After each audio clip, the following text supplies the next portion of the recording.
क्या हो गया जुबैर? कुछ समझ में नहीं आ रहा। तुम थोड़ी सी हिम्मत तो करते, तुमने तो एकदम ही सरेंडर कर दिया।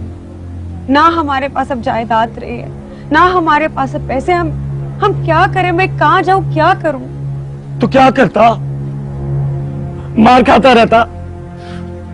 तुमने देखा नहीं मेरा हाल क्या हो गया है? मैंने तुम्हें कहा भी था कि रिजाइन कर दो, लेकिन तुमने मेरी एक नहीं मानी। वाह, अभी भी तुम्हारे गिले खत्म नहीं हो रहे। तुम्हारी मांग की तो मैं यहां तक पहुंचा हूं। तुम भी मुझ पे इल्जाम लगाने लगे हो जुबैर। घर पे पहले ही सीमा आपा और अम्मी जो हैं, उन्होंने मेरा जीना अजाब किया हुआ है। तुमने ये फैसला खुद किया था। मैंने सिर्फ और सिर्फ तुम्हें राय दी थी, तुम्हें छोड़ देने की या खुदकुशी करने का फैसला तो नहीं किया था ना मैंने। ना तुमको धमकी दी थी। लेकिन सच तो ये है जुबैर कि तुम्हें भी वक्त के साथ साथ ये सब कुछ अच्छा लगने लगा। पैसे किसको अच्छे नहीं लगते? तुम मुझसे यहां लड़ने आई हो? जुबैर, अपना समझ के तुमसे ये बात कर रही हूँ। थोड़ी सी परेशान थी। तो क्या मैं यहां मजे कर रहा हूं? क्या करूं मैं कहां जाऊं? तुम ही तो हो। तुमसे नहीं गिला करूंगी तो किससे करूंगी? अब तो बस मुझे अल्लाह की दर से ही उम्मीद है कि वही मुझे इस अजाब से बाहर निकालेगा। तुम भी दुआ करो इरम। दुआ ही तो करती हूँ, तुम्हारे लिए, अपने लिए, मधु के लिए। बस अल्लाह खैर से तुम्हें निकाले। बस अल्लाह ताला मेरी दुआ कबूल फरमाए। अच्छा, मैं चलती हूँ, अपना ख्याल रख।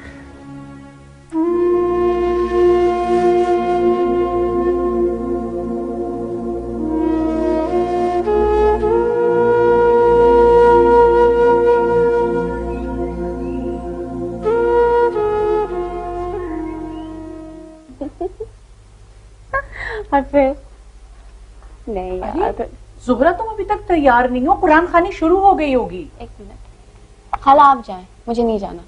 असद स्कूल से आता होगा, उसे खाना खिला के आऊंगी। फिर तो बहुत देर हो जाएगी, क्या फायदा? तो मैं दुआ में शरीक हो जाऊंगी। वैसे भी इरम ये कुरान खानी और मिलाद सिर्फ दुआ करवाने के लिए ही करवा रही है, वरना उसे इन सब बातों से क्या दिलचस्पी। इससे पहले तो उसने और ही तरह के फंक्शन रखे। अच्छा भाई, जो तुम्हारी मर्जी, लेकिन आज जरूर जाना। मैं तो चलूं, बहुत देर हो रही है। मुसीबत के वक्त बेदीनों को भी अल्लाह याद आ जाता है। मुझे क्या पड़ी है कि मैं किसी रिश्वतखोर जहन्नुमी के लिए कुरान खानी करूं।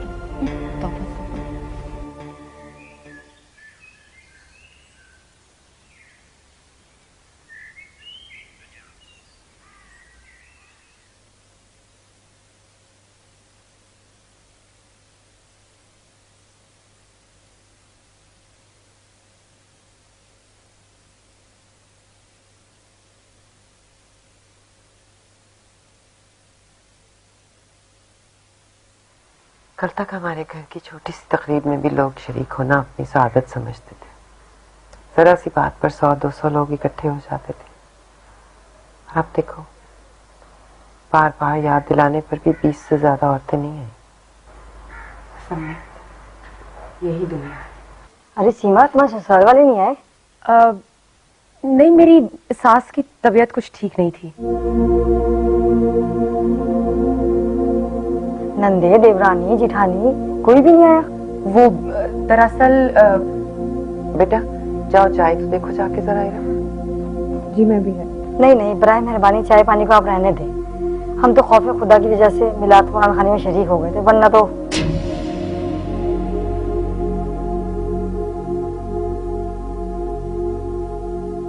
अरे नहीं नहीं, कुछ मत लाइएगा, हम कुछ खाएंगे पियेंगे नहीं। नहीं नहीं, चाय का वक्त है, चाय तो पीकर जाइए। जाओ बेटा, तुम जाओ देखो।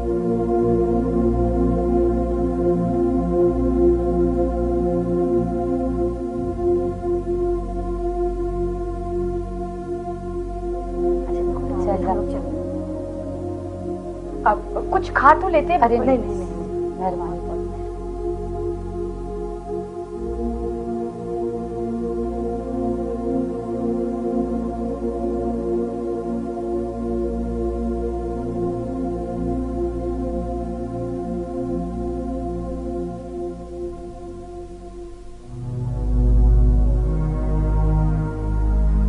सब कुछ छिन गया है, कुछ भी नहीं बचा।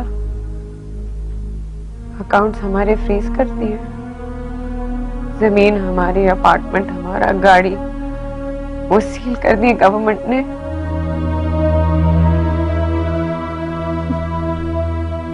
बिल्कुल खाली हाथ हो गई।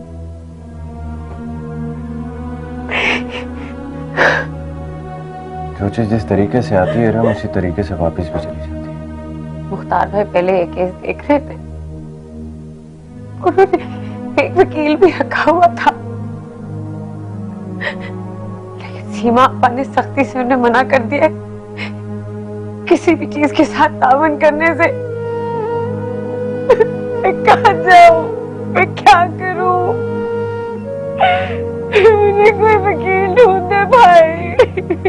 बकौल तुम्हारे पास कुछ रहा नहीं तो वकील कैसे रखोगी? मुकदमेबाजी में वक्त और पैसे दोनों जाया होते हैं। क्या चाहती हैं आप? मैं अपने मियां को जेल में सड़ने दूं? नहीं बेटा इरम, तुम फिक्र मत करो, हम सब है ना, मैं कोई काबिल वकील ढूंढ लूंगा। ठीक है, कर दें पता, मगर खुदा के लिए खुद ना अदालत के चक्कर लगाने मत शुरू कर देना। ये तो फारिग बंदों का काम है। आप मुलाजमत पेशा हैं, ऐसा ना हो इस चक्कर में नौकरी चली जाए। नहीं चाहिए मुझे किसी की मदद, खुद कर लूंगी मैं सब कुछ।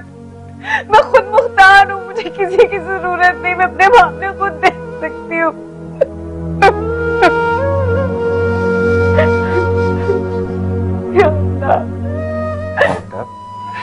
बेटा फिक्र मत करो, हम सब है ना, सब ठीक हो जाएगा, फिक्र मत करो। शाबाश, रोना बंद करो।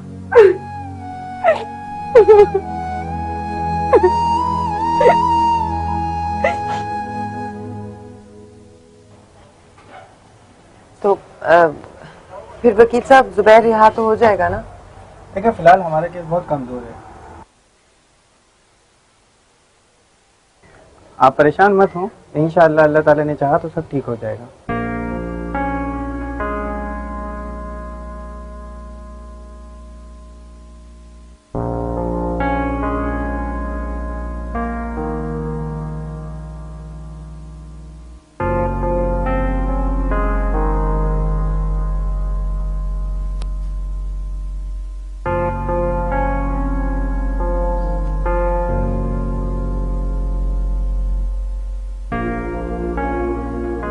फिर आपकी मुलाकाती आई।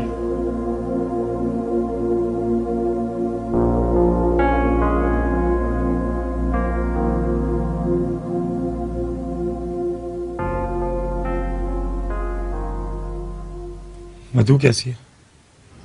ठीक है। स्कूल में होगी ना वो? मैंने उसका स्कूल बदल दिया। क्यों? ओह, उसकी स्कूल की फीस पे करना तुम्हारे बस की बात कहाँ रही होगी? मेरे तो बस में कुछ नहीं है, हाथ कट गए मेरे। काश जो कुछ तुमने लिया होता मेरे नाम किया होता, लेकिन अपनी माँ के डर से वो भी नहीं किया तुमने। आज मेरे पास जायदाद होती, पैसे होते, कुछ होता तो ये हाल ना होता मेरा और मधु का। तो बस में नहीं है कुछ।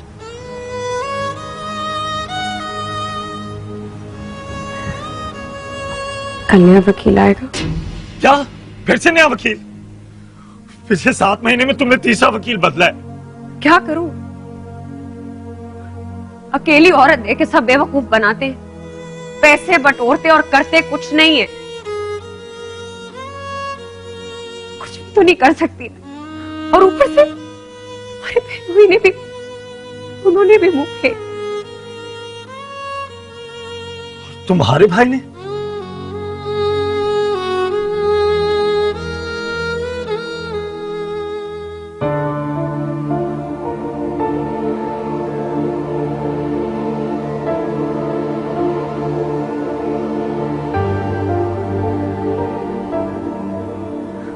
अम्मी, अदालती कार्रवाई शुरू हो गई होगी। आज आखिरी पेशी है सीमा, दुआ करो आज फैसला भी आ जाएगा। अम्मी या अल्लाह मेरे बेटे को माफ कर दे, उसकी लग्जिश माफ कर दे, फैसला हमारे हक में कर दे या अल्लाह।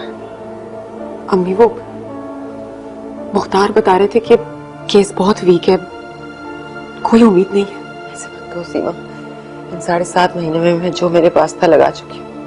अगर केस आगे गया तो मैं तो अम्मी ये सब उस सबस कदम मनहूस इरम की वजह से हुआ। उसके हाथ ही मेरे भाई की तबाही का सफर शुरू हो गया।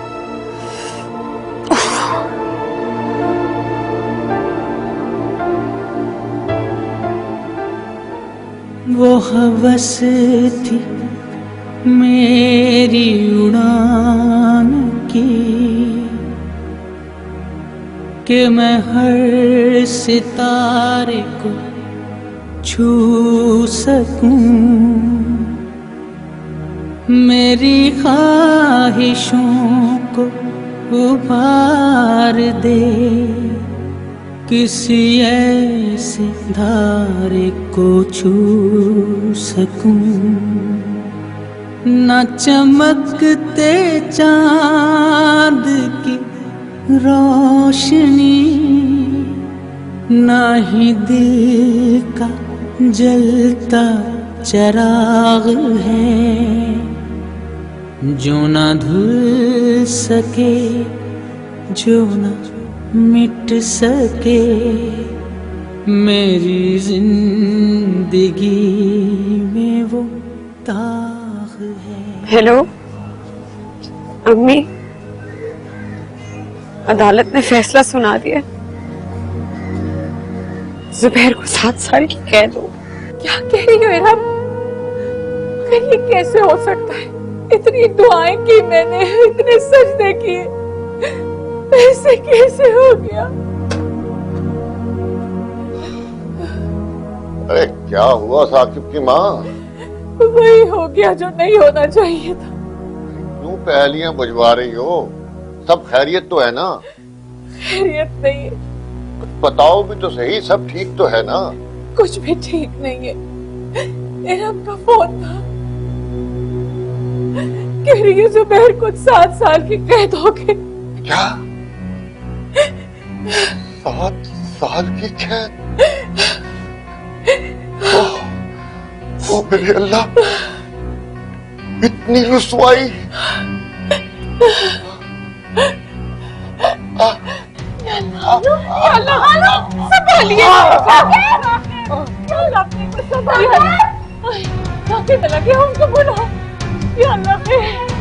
क्या हुआ?